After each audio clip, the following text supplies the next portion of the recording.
Dan, I haven't seen you, heard from you in weeks.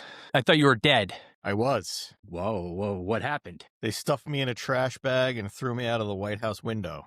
Then I found out it was just AI, and then I was fine. Is that a dream? Well, more of a nightmare. So I decided I want to be a good role model for my kid. So I'm trying to get less screen dependent. So I put my phone on grayscale. Do you remember when I went grayscale? Of course I do, yeah. It was like Dylan going electric, but then back to acoustic. Right, yeah. Very apt comparison right there. How long has it been this time around? This morning? Fuck you.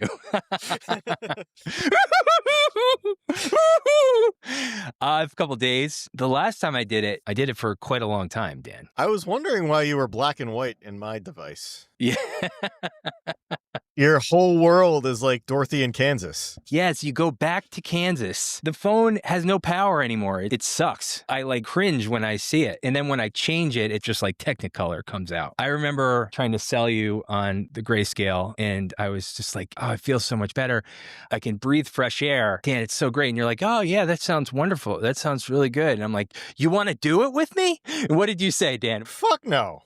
I spent over $1,000 on the latest phone with the quad HD display. I'm looking at all those fucking pixels, bro. Now, when you said fuck no, I felt like you shot my dog. You know, listen, sometimes you just got to be direct with people. Yeah. I wasn't looking to continue the conversation and try to have you sway me. I don't think I talked to you for the next 6 months. Yeah, that's because you couldn't see the names in your contacts.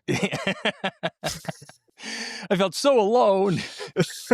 I thought you were really like buying into the idea. I was genuinely interested in hearing about the experiment. I just didn't want to participate. It's like if I was coming out to you and asking you to be gay too. I'd be really happy and excited for you for discovering that, but I wouldn't want to try it myself. That's all. Well, you know what? You should, Dan. Everybody should try it once in a while. I tried it once, okay? Hurt like a bitch.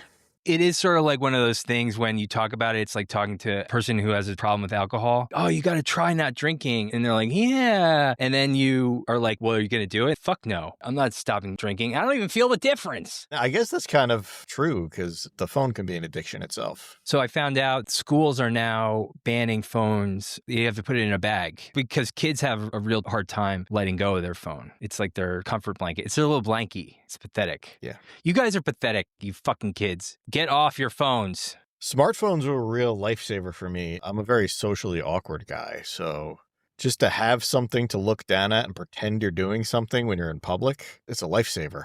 Dan, you were the best wallflower at the dances. You had an intimidation factor that was second to none. You were like Marlon Brando at those dances. So you're in support of the crutch of the phone. Like the socially awkward kids should have a phone. No. If I was a healthier human being, I would not have a crutch and I would try to engage my fellow human. And you would freak them out with your weirdness, which you should do because it's a beautiful weirdness, Dan. Yeah. Yeah, I do enjoy that somewhat. Yes, you do. I do. I remember in college in the dining hall, this guy believed me that I was having a sexual relationship with a cat.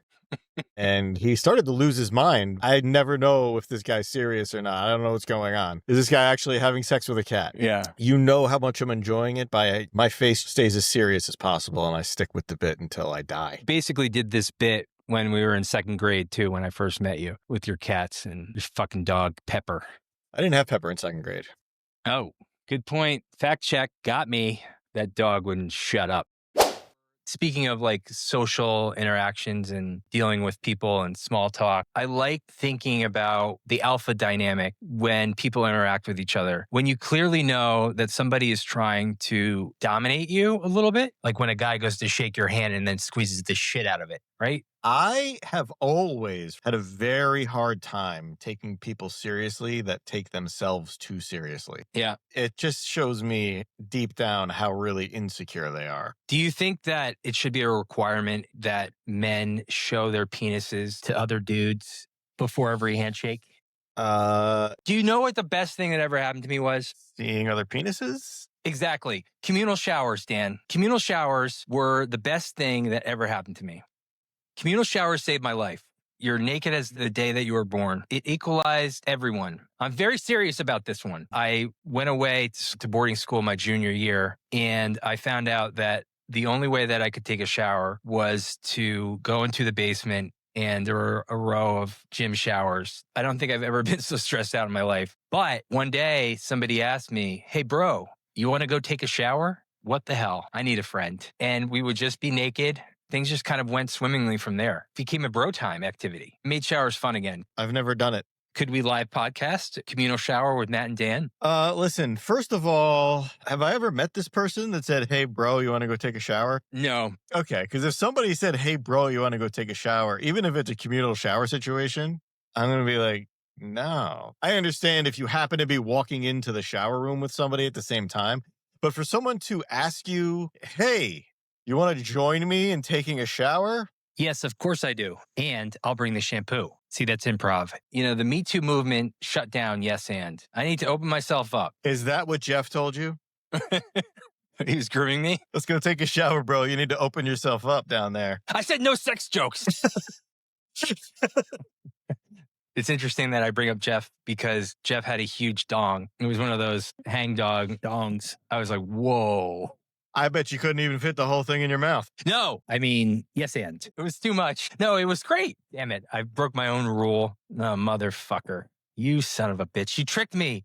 You got me endgame, Dan. You endgamed me.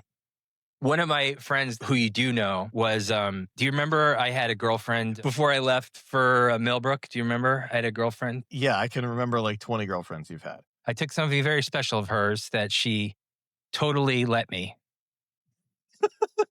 What a way to put it. Okay. She broke my heart and left me for dead. So I was really lonely. I was suffering for a few months there. Okay. And communal showers was keeping me going. It wasn't making my day or anything, but it made things bearable. But things still weren't great. Yeah. And I still needed more friends. I needed friends to bring to the communal shower. Was this the only place you saw other people? I was a shower god.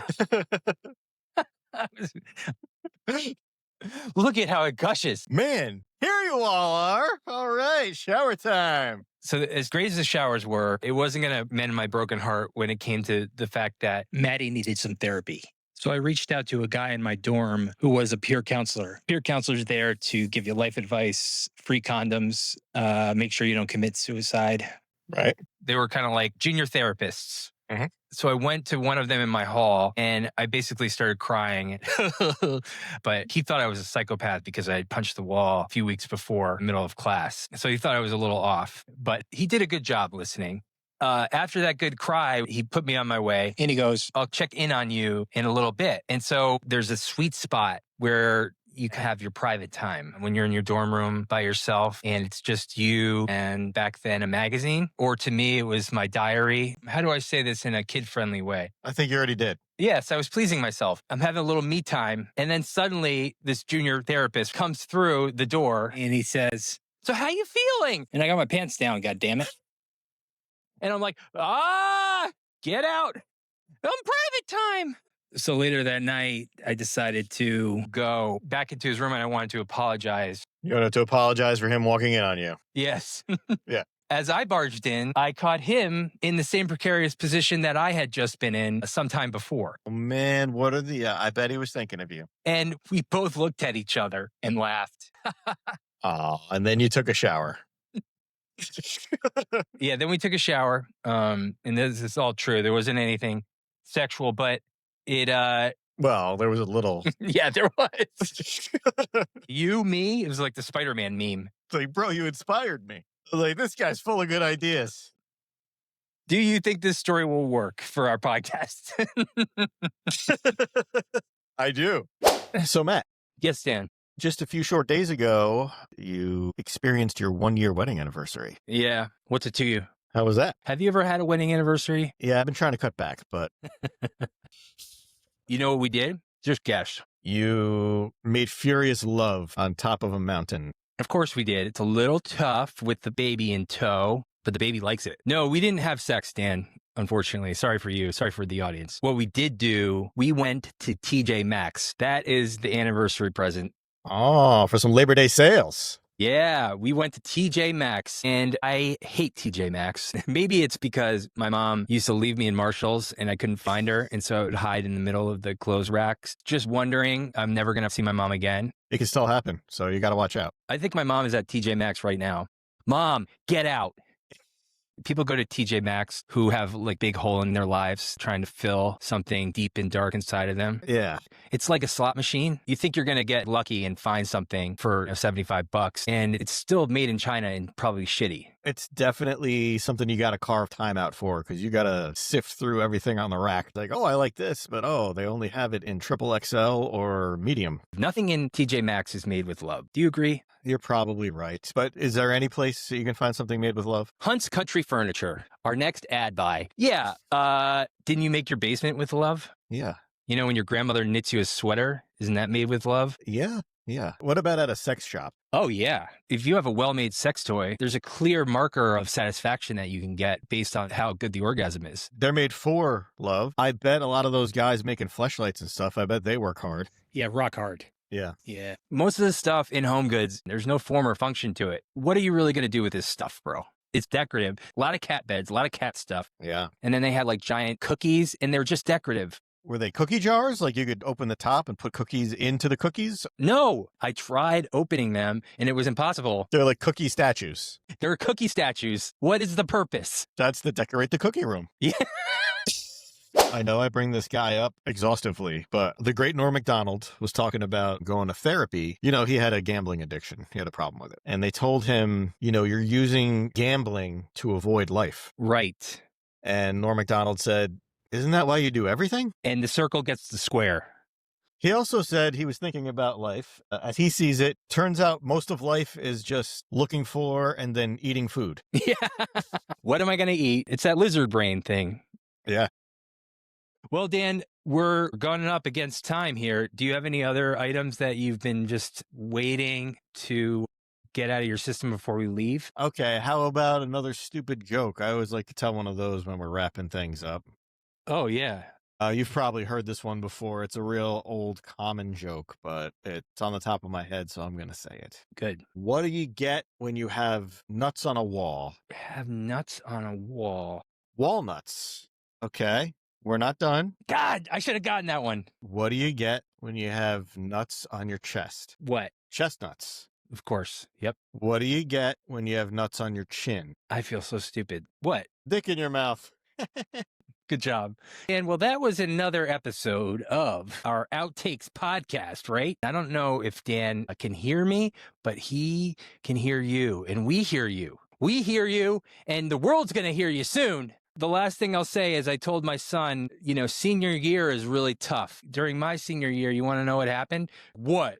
You broke up with your girlfriend again? Yes, but also 9/11. You have that to look forward to. It's like, oh, 9/11 happened our second day of senior year. So welcome back to school, kids. Well, Matthew, it happens every year. Yeah.